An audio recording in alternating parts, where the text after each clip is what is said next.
Assalamu alaikum warahmatullahi ta'ala barakatuh. Yau za mu yi bayani akan kalmar have. Have dai tana nuna abin da yake mallaki ne, ka mallake shi ko kuma ai amfani da ita wajen yin tambaya akan wani abu da mutum shin ya mallake shi ko kuwa yana da shi. Example din sunan da ake amfani da su da kalmar have shine I, you, they, we. Waɗannan su ne sunan da ake amfani da su da wannan kalmar have din.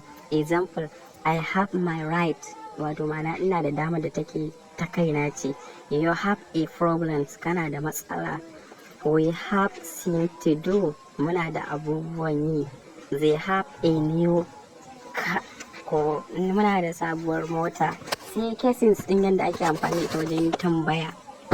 So akan yi amfani da ita wajen yin tambaya ko ta zo a farko ko ta zo a ƙarshe, ba cases bane ba. Kamar example, have you told her yet, wato ma'ana shin ka gaya mata a halin yanzu. Sai second example, what have you come for, dan me ka zo nan. Sai how many do you have, adadin nawa kake da.